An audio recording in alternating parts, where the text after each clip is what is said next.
أعوذ بالله من الشيطان الرجيم بسم الله الرحمن الرحيم السلام عليكم ورحمة الله وبركاته. إن الحمد لله نحمده ونستعينه ونستغفره ونعوذ بالله من شرور أنفسنا ومن سيئات أعمالنا. من يهده الله فلا مضل له ومن يضلل فلا هادي له.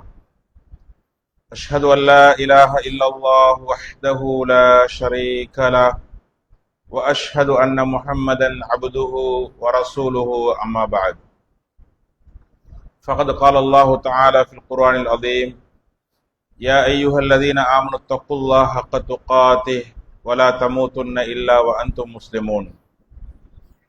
يا أيها الناس اتقوا ربكم الذي خلقكم من نفس واحدة وخلق منها زوجها وبث منهما رجالا كثيرا ونساء واتقوا الله الذي تساءلون به والأرحام إن الله كان عليكم رقيبا. يا أيها الذين آمنوا اتقوا الله وقولوا قولا سديدا يصلح لكم أعمالكم ويغفر لكم ذنوبكم ومن يطع الله ورسوله فقد فاز فوزا عظيما. فإن أصدق الحديث كتاب الله وخير الهدي هدي محمد صلى الله عليه وسلم وشر الأمور محدثاتها وكل محدثة بدعة وكل بدعة ضلالة وكل ضلالة في النار. ஏக இறைவன் அல்லாஹ்வுக்கே எல்லா புகழும் அல்ஹம்துலில்லாஹ். இறுதி தூதர் முஹம்மது ஸல்லல்லாஹு அலைஹி வஸல்லம் அவர்கள் மீதும் அன்னாரின் வாழ்க்கை வழிமுறை பின்பற்றி வாழ்ந்த சஹாபாக்கள், தாபியீன்கள், இமாம்கள், மூமின்கள், நல்லவர்கள் அனைவர் மீதும் அல்லாஹ்வின் சாந்தியும் சமாதானமும் என்றென்றும் உண்டாகட்டுமாக என்று வேண்டியதன் பின்னால், அல்லாஹ்வும் இறுதி தூதர் ஸல்லல்லாஹு அலைஹி வஸல்லம் அவர்களும் எவற்றையெல்லாம் எடுத்து நடக்கும்படி நமக்கு கட்டளையிட்டிருக்கின்றார்களோ அவற்றை முடிந்தளவு எடுத்து நடக்கும்படியும், அல்லாஹ்வும் இறுதி தூதர் ஸல்லல்லாஹு அலைஹி வஸல்லம் அவர்களும் எவற்றை விட்டு நம்மை தடுத்துள்ளார்களோ அப்படியான காரியங்களை விட்டு முற்றுமுழுதாக தவிந்து நடக்கும்படியும் முதலில் எனக்கும் அடுத்ததாக உங்களுக்கும் நல்லுபதேசம் செய்து இந்த ஹுதுபா பிரசங்கத்தை ஆரம்பம் செய்கிறேன். அன்பார்ந்த சகோதரர்களே, புகழ் அனைத்தும் அல்லாஹ் ஒருவனுக்கே என்ற தலைப்பிலே அல் குர்ஆன் சஹீஹான ஹதீஸ்களின் அடிப்படையில் ஒரு சில விடயங்களை இந்த ஹுதுபாவினூடாக நினைவுபடுத்தலாம் என்று ஆசைப்படுகிறேன். புகழ் அனைத்தும் அல்லாஹ் ஒருவனுக்கே என்பதனை எல்லா முஸ்லிம்களும் நாங்கள் ஏற்றுக்கொள்வோம். ஒரு நாளில் 17 தடவைகள் நாங்கள் கட்டாயமாக சூரத்துல் ஃபாத்திஹா ஓதுகிறோம். சூரத்துல் ஃபாத்திஹாவை ஓதுகின்ற பொழுது அங்கே அல்ஹம்துலில்லாஹ் என்று நாங்கள் ஆரம்பிக்கின்றோம்.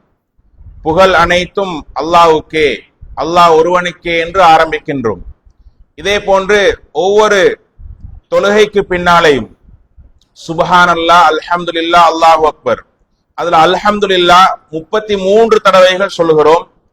இரவுல தூங்குகின்ற பொழுதும் ரசூல் ஸல்லல்லாஹு அலைஹி வஸல்லம் அவர்கள் வழிகாட்டினார்கள் சுப்ஹானல்லாஹ், அல்ஹம்துலில்லாஹ், அல்லாஹு அக்பர் சொல்லுமாறு. அதுலயும் அல்ஹம்துலில்லாஹ் 33 தடவைகள் வருது. இன்னுமுள்ள சந்தர்ப்ப துஆக்களை எடுத்துக்கொண்டால் அங்கேயும் அல்ஹம்துலில்லாஹ் என்று ஆரம்பிக்கக்கூடிய பல துஆக்களை நாங்க பார்க்கிறோம். எல்லாத்திலுமே அல்லாஹ்வுக்கு மட்டும்தான் புகழ், புகழ் அனைத்துமே அல்லாஹ்வுக்கு, புகழ் அனைத்தும் அல்லாஹ் ஒருவனுக்கு என்பதனை நாங்கள் மொழிகிறோம், சொல்கிறோம், ஏற்றுக்கொள்ளவும் செய்கிறோம். அன்பார்ந்த சகோதரர்களே, இந்த வார்த்தைக்குள்ள அடங்கி இருக்கக்கூடிய இன்னொரு அம்சம் தான் புகழ் அனைத்தும் அல்லாஹ் ஒருவனுக்கு என்றால் அல்லாஹ்வை தவிர வேறு யாருக்கும் எந்த புகழுமே இல்லை. யாரும் புகழுக்கு சொந்தமானவர்கள் இல்லை. அல்லாஹ் மட்டும்தான் சொந்தம் என்றால் வேறு யாருக்கும் புகழ் இல்ல, புகழ் தேவல்ல, புகழ் கூடாது என்பது அர்த்தம். அப்படி என்று சொன்னால் இன்றைக்கு நாங்க ஹுத்துபால பார்க்க போகின்ற பகுதி அல்லாஹ் ஒருவனுக்குத்தான் புகழ் என்ற பகுதியோட நாங்க மறுக்கிற அல்லது மறக்கின்ற அம்சமாக இருக்கக்கூடிய இன்னொரு பகுதியாக, இரண்டாவது பகுதியாக இருக்கக்கூடிய அம்சம், அதாவது எனக்கு எந்த புகழும் இல்லை, அல்லாஹ்வை தவிர வேறு யாருக்கும் எந்த புகழும் இல்லை, எந்த புகழும் அல்லாஹ்வுக்கு மட்டுமே சொந்தமானது என்ற இந்த பகுதியை இன்ஷா அல்லாஹ் இன்றைய குத்துபாவில அதனுடைய விளக்கங்களை ஓரளவு சொல்லலாம் என்று ஆசைப்படுகிறேன்.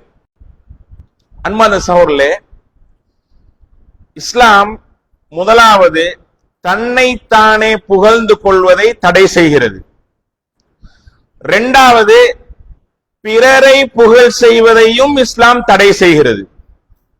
நாங்கள் அல் குர்ஆன்ல பார்க்கிறோம், அல்லாஹ் தஆலா கூறுகின்றான், அதாவது சூரத்துன் நஜ்ம் 53வது அத்தியாயம் 32வது வசனம், ஃபலா துஸக்கு அன்ஃபுஸக்கும் ஹுவ அஅலமு பிமன் இத்தகா, நீங்க உங்களையே தூய்மைப்படுத்திக் கொள்ளாதீர்கள்,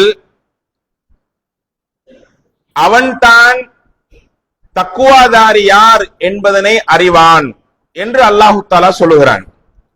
நான் நல்லவன், நான் நல்லா செய்யக்கூடியவன், நான் நல்லா பேசக்கூடியவன், எனக்கு எல்லாம் தெரியும், நான் இப்படி அப்படி என்று சொல்லி உங்களை நீங்களே புகழ்ந்து கொள்றது, உங்களை நீங்களே தூய்மைப்படுத்திக் கொள்றது, இது வேண்டாம் அப்படி என்று சொல்லி அல்லாஹு தஆலா தடை செய்கிறான். ஃபலா துஸக்கு அன்ஃபுஸக்கும், நீங்க உங்களை தூய்மைப்படுத்திக் கொள்ளாதீர்கள். ஏன் தெரியுமா? ஹுவ அஅலமு பிமன் இத்தகா, அல்லாஹ்வை அஞ்சக்கூடியவன் யார் அப்படி என்பதனை அவன்தான் அறிவான். தூய்மை உள்ளவன் யார் அப்படி என்றத அல்லாஹ் தான் அறிவான் அப்படி என்ற செய்தி அல்லாஹ் தஆலா சொல்லி நீங்க உங்களை தூய்மைப்படுத்திக் கொள்ள வேண்டாம் என்று தடை போடுகிறான். இரண்டாவது பிறரை புகழ்வது. ரசூலுல்லாஹி ஸல்லல்லாஹு அலைஹி வஸல்லம் அவர்கள் சொன்னார்கள், இதா ரஅய்துமுல் மத்தாஹீன ஃபஹ்து ஃபீ வுஜூஹிஹிம் அத்துராப். சஹீஹ் முஸ்லிம்ல வரக்கூடிய ஹதீஸ். அதாவது பிறரை புகழக்கூடியவர்களை நீங்கள் கண்டால் அவர்களுடைய முகங்களுக்கு மண்ணால் வீசுங்கள் அப்படி என்று ரசூலுல்லாஹி ஸல்லல்லாஹு அலைஹி வஸல்லம் சொன்னார்கள். பிறரை புகழ்ந்து கொண்டு இருக்கிற யாரையாவது கண்டீங்கன்னா மண்ணை எடுத்து அவட முகத்தில் அடிச்சுடுங்க, முகத்தை வீசிடுங்க அப்படி என்று ரசூலுல்லாஹி ஸல்லல்லாஹு அலைஹி வஸல்லம் அவர்கள் சொன்னார்கள். அப்ப தன்னைத்தானே புகழவும் கூடாது, பிறரை புகழவும் கூடாது என்று இஸ்லாம் சொல்லித் தருவதை பார்க்கிறோம். அதே போன்று அன்பான சகோதரர்களே, ஒரே ஒரு அனுமதியை இஸ்லாம் தருகிறது. என்ன அனுமதி அப்படி என்று சொன்னால், நாங்க ஒருத்தரை பாராட்டணும்னு நினைக்கிறோம், அவர் செய்த செயலை மீண்டும் செய்ய வேண்டும் என்பதற்காக அவருக்கு கூலி இருக்கிறது, நன்மை இருக்கிறது, இவரை போன்றவர்கள் இன்னும் உருவாக வேண்டும் அப்படி என்று சொல்லி பாராட்டியே ஆக வேண்டும் அப்படின்னு நாங்க நினைச்சோம் என்றால் ரசூல் ஸல்லல்லாஹு அலைஹி வஸல்லம் அவர்கள் அதுக்கு வழிகாட்டினார்கள். எப்படி என்றால் புகாரில 2662வது இலக்கத்துல ஹதீஸ் வருது. ஒரு முறை ரசூலுல்லாஹி ஸல்லல்லாஹு அலைஹி வஸல்லம் அவர்களிடமே ஒரு மனிதரை பற்றி இன்னொரு மனிதர் புகழ்கிறார். ரசூலுல்லாஹ் கிட்ட ஒரு மனிதர் இன்னொரு மனிதரை பற்றி புகழ்கிறார். அவர் அப்படி தெரியுமா, எப்படி ஆள் தெரியுமா அவரு அப்படி என்று சொல்லி புகழ்கிறார். ரசூலுல்லாஹி ஸல்லல்லாஹு அலைஹி வஸல்லம் சொன்னார்கள், வைலக், நீங்க அழிஞ்சிடுவீங்க, உங்களுக்கு நாசம் உண்டாகும். கதஅத உனுக சாஹிபிக், நீங்க உங்களோட சகோதரன், உங்களோட சாஹிப், உங்களோட நண்பன் களத்தை நீங்க என்ன செஞ்சிட்டீங்க, நீங்க வெட்டிட்டீங்க, துண்டித்து விட்டீர்கள் அப்படி என்று திரும்ப திரும்ப திரும்ப ரசூல் ஸல்லல்லாஹு அலைஹி வஸல்லம் சொன்னார்கள். எதுக்கு சொன்னார்கள்? ஒத்தரை பத்தி ரசூலுல்லாஹ் கிட்ட ஒரு மனிதர் புகழ்கிறார். அதுக்கு முதலாவது சொன்னது, முதலாவது உங்களுக்கு நாசம், உங்களுக்கு அழிவு, நீங்க அவருடைய கழுத்தை நீங்க வெட்டுறீங்க, துண்டிக்கிறீங்க அப்படின்னு எச்சரிக்கை செய்தார்கள். எச்சரிக்கை செய்துவிட்டு சும்ம கால், பிறகு சொன்னார்கள், மன் கான மின்கும் மாதிஹன் அஹாஹு லா மஹாலா, அதாவது தன்னுடைய சகோதரனை புகழ்ந்தே ஆகணும், பாராட்டியே ஆகணும், அவரை மெச்சியே ஆகணும் அப்படி என்று நீங்க நினைச்சீங்கன்னு சொன்னால் ஃபல் யகுல், அவர் சொல்லட்டும், அஹ்சிபு ஃபுலானன், நான் இன்னாரை இப்படி நினைக்கிறேன், வல்லாஹு ஹசீபுஹு, அவருக்கு அல்லாஹ் போதுமானவன், வலா உஸக்கி அலல்லாஹி அஹதா, அல்லாஹ் இருக்க, அவனுடைய புகழ் அவனுடைய எல்லாமே அல்லாஹ் தெரிந்திருக்க, அல்லாஹ்வுக்கு முந்தி நான் அவனை தூய்மைப்படுத்த மாட்டேன். அஹ்சிபுஹு கதா வகதா, இன்னாரை நான் இப்படி இப்படி நினைக்கிறேன் அப்படி என்று சொல்லுங்க. அவ்வளவுதான் உங்களுக்கு பாராட்டலாம், அவ்வளவுதான் உங்களுக்கு புகழலாம், அவ்வளவுதான் உங்களுக்கு சொல்லலாம், இதுக்கு மேல சொல்ல முடியாது அப்படி என்று ரசூலுல்லாஹி ஸல்லல்லாஹு அலைஹி வஸல்லம் அவர்கள் புகழ்ந்தே ஆகணும், மெச்சியே ஆகணும், பாராட்டியே ஆகணும் என்றா நீங்க இப்படித்தான் சொல்லணும் என்று ரசூலுல்லாஹி ஸல்லல்லாஹு அலைஹி வஸல்லம் அவர்கள் வழிகாட்டுகிறார்கள். அன்மத சகோதரர்களே, இதுல என்ன விளங்குது என்றா அல்லாஹ்க்கு மட்டும்தான் புகழ், அல்லாஹ்வுக்கு மட்டும்தான் புகழ் அனைத்தும், அல்லாஹ் ஒருவனுக்குத்தான் புகழ் சொந்தம், வேற யாருக்கும் இல்ல என்பதனை ரசூலுல்லாஹி ஸல்லல்லாஹு அலைஹி வஸல்லம் அவர்கள் எடுத்து காட்டுகிறார்கள். என்றாலும் மனிதண்ட இயல்பு, மனிதண்ட பலவீனம், இன்னொரு வார்த்தையில சொல்றதாக இருந்தால் மனிதனுக்கு உள்ள மனநோய் என்னண்டா புகழ விரும்புறது. அது எல்லார்ட்டையும் இருக்குது. சிலரிடம் குறைவாக இருக்கும், சிலரிடம் கூடுதலாக இருக்கும். இது அன்பான சகோதரர்களே, இஸ்லாம் இதை பத்தி என்ன சொல்லுது, நான் எந்த நிலைமையில இருக்கிறேன், பேசுற நான் கூட, இந்த தலைப்புல பேசுற நான் கூட என்னை பற்றி ஒரு சுய பரிசோதனை செய்ய வேண்டும். நான் இந்த புகழுடைய விஷயத்துல, பிரபல்யமா என்ற விஷயத்துல நான் எந்த அளவிலே இருக்கிறேன், இஸ்லாம் எச்சரிக்கை செய்கிற அதுக்குள்ள நான் மாற்றிக்கொள்கிறேனா என்று பார்க்க வேண்டிய நிலைமையில இருக்கிறோம். ஏன்னா பொதுவாக மனிதனுக்குள்ள ஒரு மனநோயாக, பலவீனமாக, மனிதனுடைய இயல்பாக புகழை விரும்புவது என்பது இருக்கிறது. ரசூலுல்லாஹி ஸல்லல்லாஹு அலைஹி வஸல்லம் அவர்கள் எந்த அளவுக்கு எங்களுக்கு சொல்றாங்க என்றால்,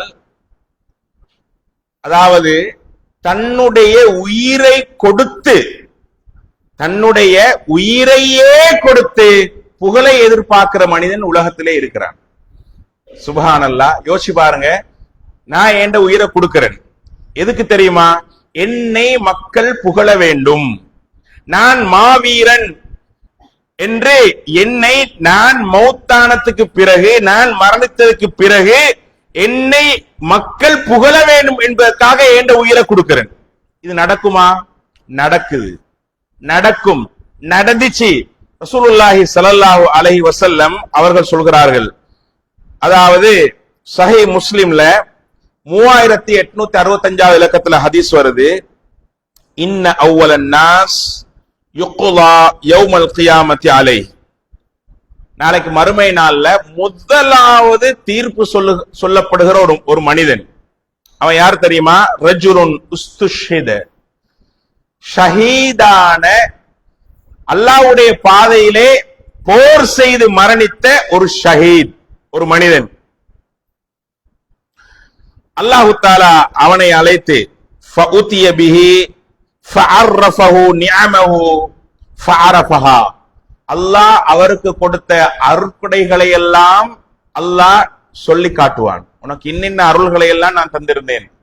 அப்ப அந்த ஷஹீத், அந்த அதாவது அல்லாஹ்வுடைய பாதையிலே போர் செய்து மரணித்த அந்த ஷஹீத் சொல்லுவார், ஓம் நீ எனக்கு இன்னின்ன அருள்களை எல்லாம் அருட்கொடைகளை எல்லாம் தந்திருக்கிறாய் என்று அவன் ஏற்றுக்கொள்வான். அதற்கு பிறகு அல்லாஹ் கேட்பான், ஃபமா அமில்த ஃபீஹா, உனக்கு வீரத்தை தந்தேன், போர் யுக்திகளை எல்லாம் தந்தேன், அந்த அறிவை தந்தேன், இதை வச்சு, இந்த அருள்களை வச்சு, இந்த அருட்கொடையை வச்சு நீ எனக்காக என்ன செய்தாய்? அந்த மனிதர் சொல்லுவார், காத்தல்து ஃபீக ஹத்தா உஸ்துஷித்து, நான் ஷஹீதாகின்ற வரைக்கும் உனக்காக நான் போராடினேன், ஜிஹாத் செய்தேன், அல்லாஹ்வுடைய பாதையிலே, உனது பாதையிலே நான் போராடி ஷஹீதானேன், இதுதான் நான் உனக்காக செய்தது அப்படி என்று சொல்லுவான். அந்த நேரத்துல அல்லாஹு தஆலா சொல்லுவான், கதப்த, நீ பொய் சொல்லுகிறாய், நீ வலாக்கின்னக காத்தல்த, நீ போர் செய்தது எதுக்காக வேண்டியன்னு சொன்னால் லிஐ யுகால ஜரீஉன், அதாவது மாவீரன் அப்படி என்று மக்கள் புகழ வேண்டும் என்பதற்காகத்தான் நீ போராடினாய். ஃபக்கது கீல, அது சொல்லப்பட்டு விட்டது, உனக்கு இங்க ஒன்றுமே இல்ல, என்னிடம் கூலி கிடையாது அப்படி என்று சொல்லி அல்லாஹு தஆலா சொல்வதாக ரசூலுல்லாஹி ஸல்லல்லாஹு அலைஹி வஸல்லம் அவர்கள் எங்களுக்கு சொல்லி தருகிறார்கள். பாருங்க, தண்ட உயிரை கொடுத்து என்ன எதிர்பார்க்கிறான்டா, மக்கள் புகழை எதிர்பார்க்கிறான் என்றால் மனித குணம், மனித இயல்பு எந்த அளவுக்கு இருக்கிறது என்பதனை பாருங்கள். அது எனக்கு இல்லைன்னு சொல்லிவிட முடியாது. முஸ்லிமாக இருக்கிற நாங்க, இந்த ஹதீஸ செய்வெடுக்கிற நாங்க, இது எனக்கு இல்லை என்று சொல்லிவிட முடியாது. அன்பான சகோதரர்களே, அப்ப எந்த அளவுக்கு புகழ் விரும்பிகளாக மனிதன் இருக்கிறான் என்பதற்கு இது மிகப்பெரிய ஆதாரம். உயிரை கொடுத்து மக்கள் புகழ்றத பார்க்கக்கூடிய சந்தர்ப்பம் கிடைக்காது, அவன் காண மாட்டான், காண்றதுக்கு உயிரோடு உலகத்துல இல்ல. அப்படி இருந்தும் அவன் அந்த புகழுக்காக, மக்கள் என்னை புகழ வேண்டும் என்பதற்காக வேண்டி என்ன செய்கிறான், உயிரையே கொடுக்கிறான் என்ற செய்தியை நாங்க பார்க்கிறோம். அன்பான சகோதரர்களே, இப்ப சில பேர் இஸ்லாத்தின் படி யோசிக்காம மனோ இச்சைப்படி யோசிக்கிறவர்கள் இருக்கிறார்கள். அப்ப அப்படி யோசிக்கிறவங்க என்ன நினைப்பாங்கன்னு சொன்னால், மனிதனை புகழ்வதிலே என்ன குற்றம் ஈகுது? நான் ஒரு காரியத்தை செய்கிறேன், நான் ஒரு அமல செய்கிறேன், நான் ஒரு செயலை செய்கிறேன், என்னை மக்கள் புகழ்கிறார்கள். என்ன ஒரு மனிதனை இன்னொரு மனிதன் புகழ்றதுல என்ன பிழைக்குது? அது குற்றமா?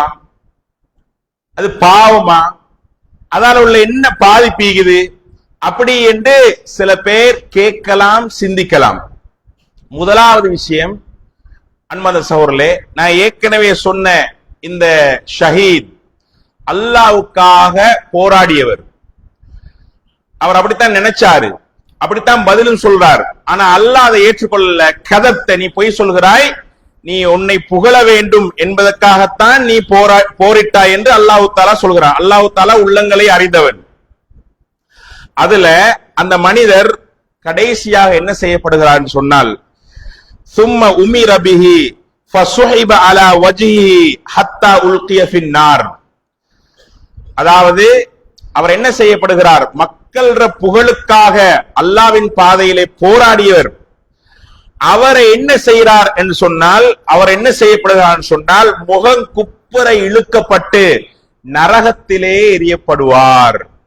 புகழுக்காக அமல் செய்தால், புகழுக்காக மக்கள் புகழ வேண்டும் என்பதற்காக ஒரு காரியத்தை, ஒரு நல்ல காரியத்தை செய்தால் அவர் எங்க போவாரு அப்படி என்றா நரகத்திலே போய்விடுவார், நரகத்திலே வீசப்படுவார்.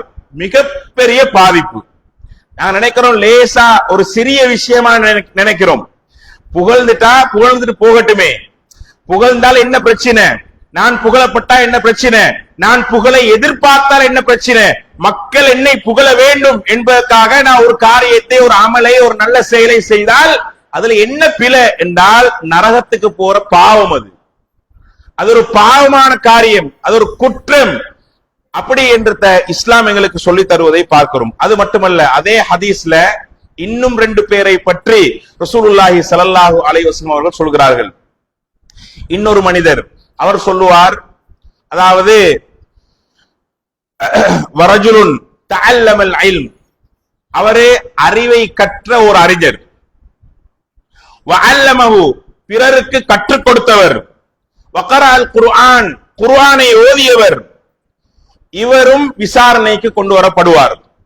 அவருக்கு கொடுக்கப்பட்ட எல்லா அருட்கொடைகளும் அங்கே சொல்லப்படும், அவரும் ஏற்றுக்கொள்வார்.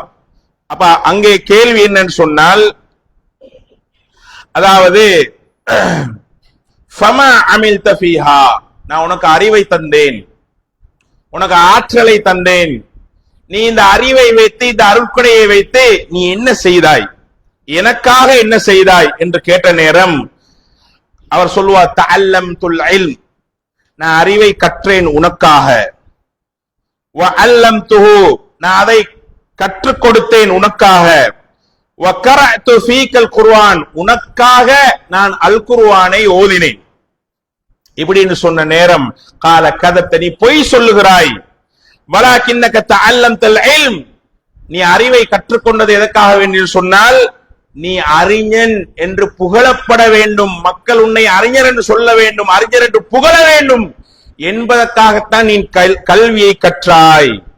அதே போன்று வகரஅத்தல் குர்ஆன், நீ குர்ஆனை ஓதினாய். ஏன் ஓதினாய் தெரியுமா? இவர் காரி, இவர் ஓதக்கூடியவர் அப்படி என்று சொல்லி மக்கள் புகழ்ந்து பேச வேண்டும், மக்களிடம் நீ பிரபல்யமாக வேண்டும் என்பதற்காகத்தான் நீ ஓதினாய்.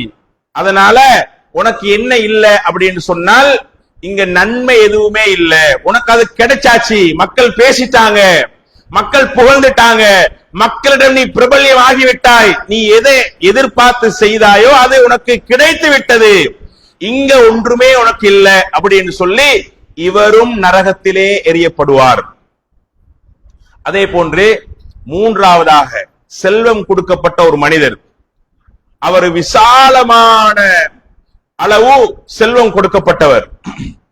அப்ப அவருடைய அருட்கொடைகள், அவருக்கு வழங்கிய அருட்கொடைகளை எல்லாம் அல்லாஹ் தஆலா சொல்லி காட்டி, இந்த அருட்கொடைகள் எல்லாம் உனக்கு தந்தேனே, செல்வத்தை தந்தேனே, இதை வைத்து நீ என்ன செய்தாய் என்று கேட்ட நேரம்,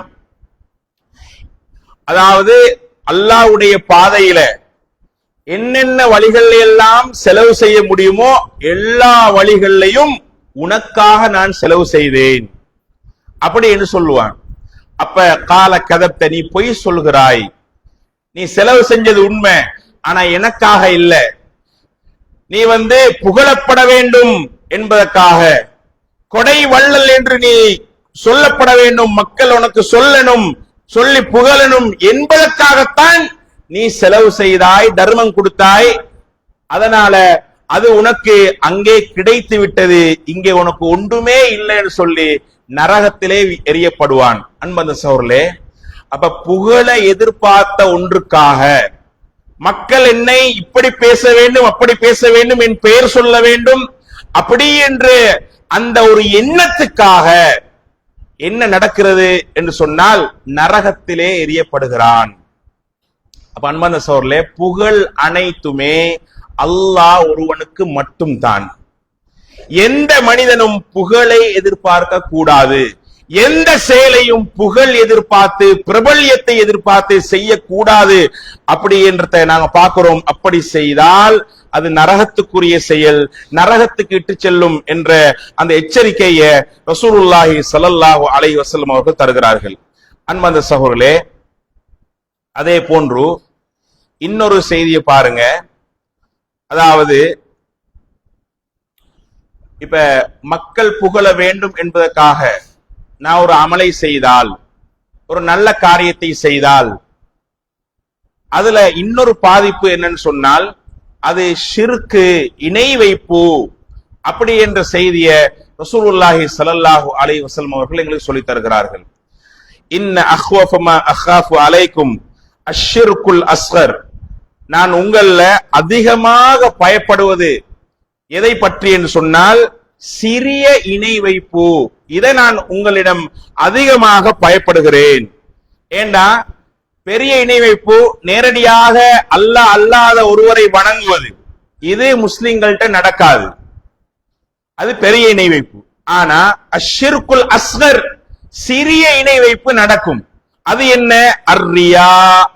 ரசூலுல்லாஹி ஸல்லல்லாஹு அலைஹி வஸல்லம் சொன்னார்கள், முகஸ்துதி, முகஸ்துதிக்காக, மக்களுக்கு காட்டுவதற்காக ஒரு காரியத்தை செய்வது. அன்பந்த சகோதரர்களே, மக்களுக்கு ஏன் காட்ட வேண்டும்? நான் செய்யற ஒரு நல்ல செயல், நான் செய்கிற ஒரு சாலிகான அமல், நான் செய்கிற ஒரு தர்மம், நான் தொழுகிற ஒரு தொழுகை, இதை ஏன் நான் மக்களுக்கு காட்ட வேண்டும்? மக்களுக்கு காட்டி செய்தால் அது ரியா, அது முகஸ்துதி. ஏன் நான் அப்படி நினைக்க வேண்டும் என்று சொன்னால், இத பார்த்து மக்கள் என்னை புகழ்ந்து பேச வேண்டும். இவர் தர்மம் செய்யக்கூடியவர், இவர் தொழுகையாளி, இவர் குர்ஆன் ஓதக்கூடியவர், அப்படி என்று சொல்லி என்னை 4 பேர் புகழ வேண்டும் என்ற அந்த எதிர்பார்ப்பு தான் எங்களை என்ன செய்ய வைக்கிறது என்று சொன்னால், அதாவது எங்களுடைய அமல்களை, எங்களுடைய நல்ல செயல்களை மக்களுக்கு காட்டி செய்ய வைக்குது. இதுதான் முகஸ்துதி. இத ரசூலுல்லாஹி ஸல்லல்லாஹு அலைஹி வஸல்லம் அவர்கள் அர்ரியா, முகஸ்துதி என்றாங்க. இது சிறிய இணை வைப்பு. சிறிய இணை வைப்பு என்று சொன்னால் அன்பான சகோதரர்களே, தண்டனை உண்டுதான். என்ன தண்டனை? அதாவது மன்னிக்கப்படாத பாவம், மன்னிப்பு கேட்டாலே தவிர மன்னிக்கப்படாத பாவம், அப்படி என்ற விஷயத்தை ரசூலுல்லாஹி ஸல்லல்லாஹு அலைஹி வஸல்லம் அவர்கள் எச்சரிக்கை செய்கிறார்கள்.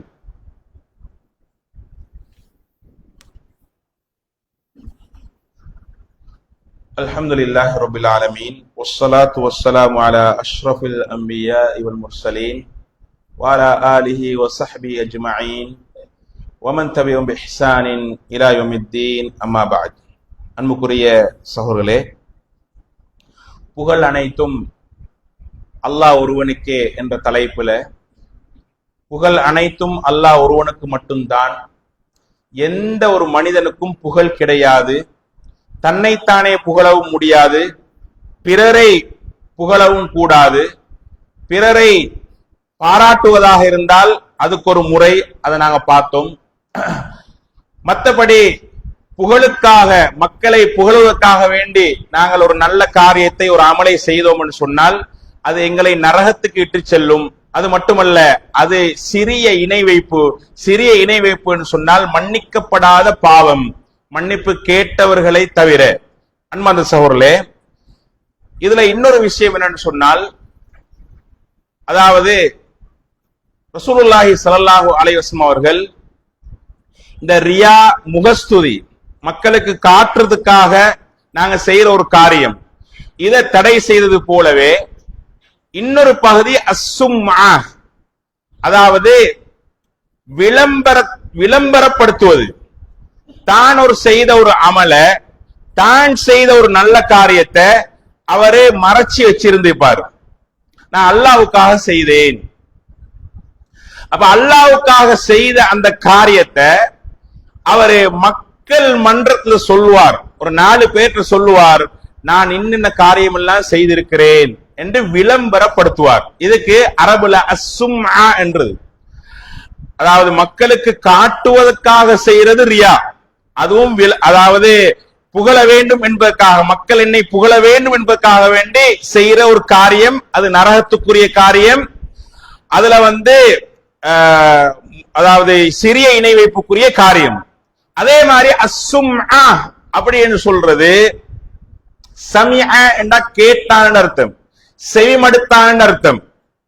அப்ப செவிமடுத்தான் என்றால் நாங்க சொல்றத செவிமடுப்பாங்க, செவிமடுத்து எங்களை புகழ ஆரம்பிப்பாங்க. அதுக்காக வேண்டி சொல்றது.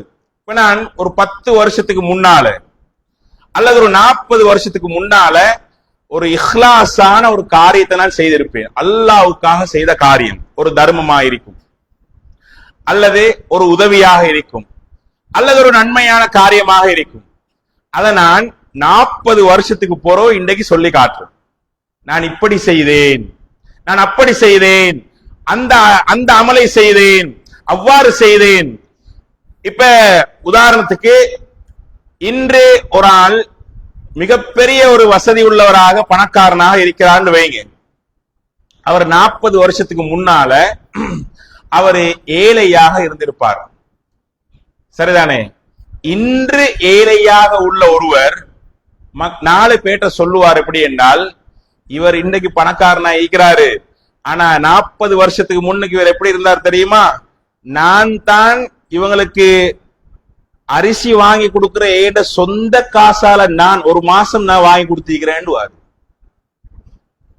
அன்பான சகோதரர்களே, 40 வருஷத்துக்கு முன்னுக்கு செஞ்ச நல்ல அமல், அல்லாஹ்வுக்காக செஞ்சது அந்த நேரம். ஆனா இப்ப சொல்லி காட்டுறார், முடிஞ்சு, நன்மை எல்லாம் அழிந்துவிடும். இதுக்கு இது தன்னை புகழ, தனக்கும் புகழ் வேண்டும் என்பதற்காக சொல்லக்கூடிய ஒரு காரியம். இதை ரசூலுல்லாஹி ஸல்லல்லாஹு அலைஹி வஸல்லம் அவர்கள் எந்த அளவுக்கு தடை செய்தார்கள் சொன்னால், அன்பந்த சோர்லே புகாரில 6499 இலக்கத்துல ஹதீஸ் வருது, மன் சம்ம அல்லாஹு பிஹி, யார் தனது நற்காரியத்தை விளம்பரப்படுத்துகிறாரோ அவரை அல்லாஹு தஆலா இழிவாக நாளைக்கு மறுமையிலே விளம்பரப்படுத்துவான். அதே மாதிரி வமை யுராஇல்லாஹு பிஹி, யார் முகஸ்துதிக்காக நற்செயல் செய்கிறாரோ அல்லாஹ் மறுமையிலே அவனையும் கேவலமாக அம்பலப்படுத்துவான். அப்படி என்று ரசூலுல்லாஹி ஸல்லல்லாஹு அலைஹி வஸல்லம் அவர்கள் சொன்னார்கள். ஒன்று முகஸ்துதி, இன்னும் ஒன்று விளம்பரம். அன்பான சகோதரர்களே, இந்த கொள்கைக்காக பாடுபட்ட பழைய சகோதரர்கள், மூத்த சகோதரர்கள் என்ன செய்யணும் என்றால், இந்த விஷயத்துல கொஞ்சம் கவனம் எடுக்க வேண்டும். அல்லாஹ்வுக்காக தவ்வாவிலே ஈடுபட்டிருப்பார்கள், பள்ளி வாசலுக்காக வேண்டி உழைத்திருப்பார்கள். அந்த நேரம் பல கஷ்டங்களை, துன்பங்களை, சோகங்களை எல்லாம் அவர்கள் என்ன செய்திருப்பார்கள், சுமந்திருப்பார்கள். அல்லாஹ்வுக்காக செய்த காரியம், அல்லாஹ்வுக்காக செய்த நல்ல செயல். ஆனா இன்றைக்கு பார்க்க போகல, இன்றைக்கு புதுசாக உள்ளவங்க, புதிய நிர்வாகத்தில் இருக்கிறவங்க, இளைஞர்கள், புதுசாக வந்தவங்க, இவங்க எல்லாம் கணக்கெடுக்கவும் மாட்டாங்க பழைய ஆக்களை. ஏன்? அவங்க யாருன்றே தெரியாது. நீங்க யாரு, நீங்க இந்த ஊரான்னு கேட்பாங்க, நீங்க இந்த ஊரான்னு கேட்பாங்க. இது அவங்களுக்கு கவலையை கொடுக்கும். என்ன காரணம்?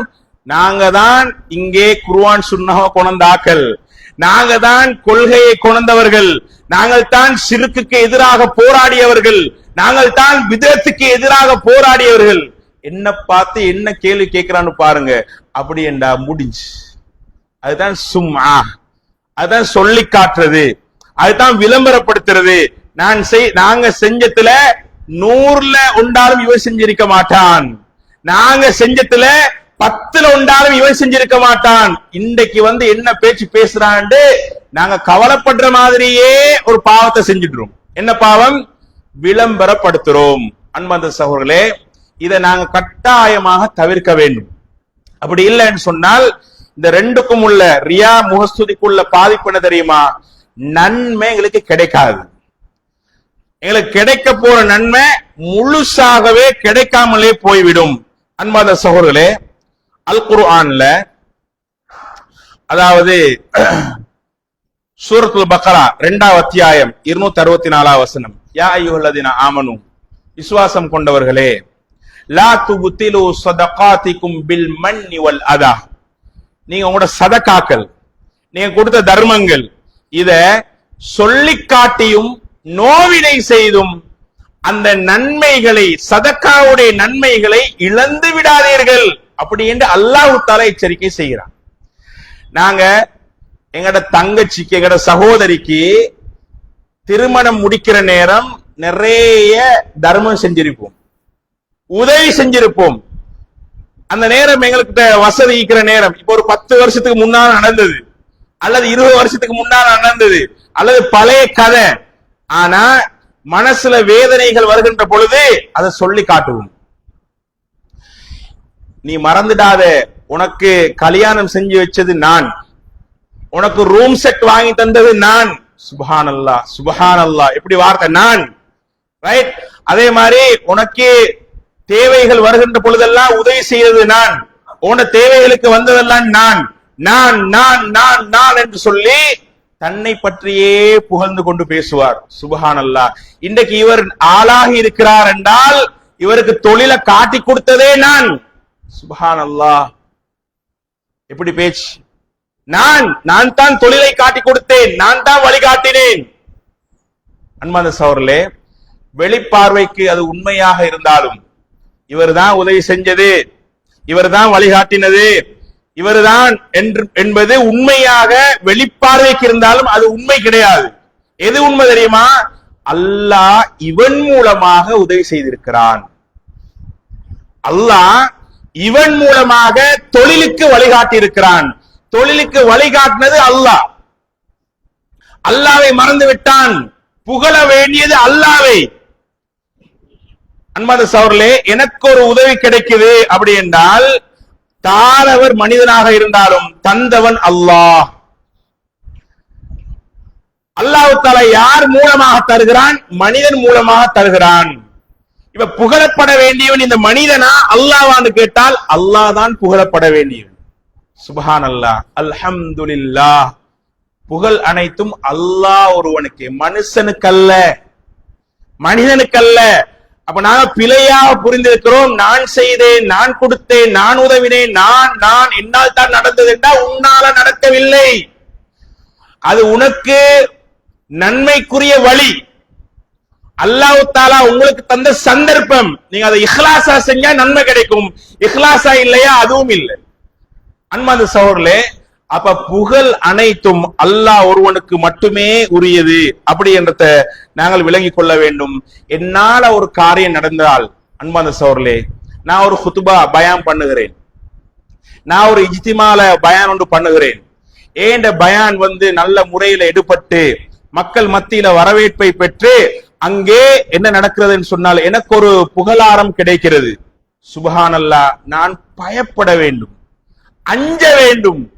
ஒரு சோதனை, நான் என்னை புகழ வேண்டும் என்பதற்காக வேண்டி என் மனசுல அப்படி ஒரு எண்ணம் இருந்து நான் பயான் பண்ணுகிறேன் என்றாலும் அது ரியா, அது முகஸ்துதி, நரகத்துக்குரிய செயல்.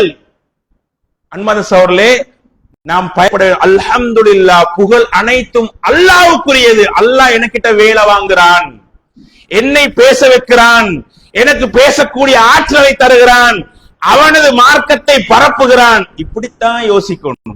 இல்ல நான் போய் பயான் பண்ணி 4 பேர் மாறிட்டாங்க, 4 பேர் திருந்திட்டாங்க, 4 பேர் சத்தியத்தை ஏற்றுக்கொண்டாங்கடா, சுப்ஹானல்லாஹ், அது பெருமை, அது புகழை விரும்புறது, அது ரியா, அது கூடாத செயல், பாவமான செயலாக போய்விடும் என்பதனை நாங்கள் விளங்கிக் கொள்ள வேண்டும். அதே போன்று கடைசியாக அன்பார்ந்த சகோதரர்களே, இந்த முகஸ்துதி விளம்பரம் அர்ரியா அஸ்ஸும்ஆ, இதுக்கு வாய்ப்பான ஒரு இன்றைய நவீன கால ஒரு வசதி தான் மீடியா, ஃபேஸ்புக், யூடியூப். இன்னைக்கு நான் குர்ஆன் ஓதுறேன்டாலும் அதை கொஞ்சம் 4 பேர் பார்க்கணும் என்றதை நான் எதிர்பார்க்கிறேன். நான் ஒரு ஸ்பீச் பண்றேன்டாலும் அதை 4 பேர் பார்க்கணும் என்று நான் எதிர்பார்க்கிறேன். இத பேஸ்புக் மூலமாக என் ஆசையை நிறைவேற்றுகிறேன். என மனநோய், இத 4 பேர் பார்க்கணும்.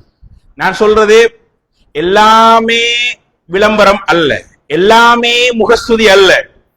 ஆனால் முகஸ்துதிக்கான வாய்ப்பு, விளம்பரத்துக்கான வாய்ப்பு, அல்லாஹ் தடை செய்த இந்த காரியத்துக்கான வாய்ப்பு, நரகத்துக்கு இட்டு செல்லக்கூடிய எச்சரிக்கை ரசூலுல்லாஹ் செய்தார்களே அதற்கான வாய்ப்பு, அதற்கான வாசல்கள். நாங்க பயப்பட வேண்டும். நான் ஏன் இந்த வீடியோ போட்டேன், என நோக்கம் என்ன? 4 பேர் பார்க்கணும். அதுக்கு அடையாளமாக அன்பான சகோதரர்களே, நான் ஒரு வீடியோ போட்டா பேஸ்புக்ல, நான் ஒரு வீடியோ போட்டா யூடியூப்ல, அரவருக்கு ஒருக்க நான் பாக்குறேன். என்ன பாக்குறேன்? எத்தனை பேர் பார்த்திருக்கிறார்கள்? 50 பேர், 100 பேர், 1000 பேர். எனக்கு இன்னும் புகழ் வேணும், எனக்கு இன்னும் பிரபல்யம் வேணும். 1000 ஆனது 10,000 ஆகணும், 10,000 ஆனது 1 லட்சம் ஆகணும், 1 லட்சம் ஆனது 10 லட்சம் ஆகணும், 10 லட்சம் ஆனது 1 கோடி ஆகணும் நான் விரும்புறேன். என்ன காரணம்? வேறு நல்ல நோக்கங்கள் இருக்கலாம்.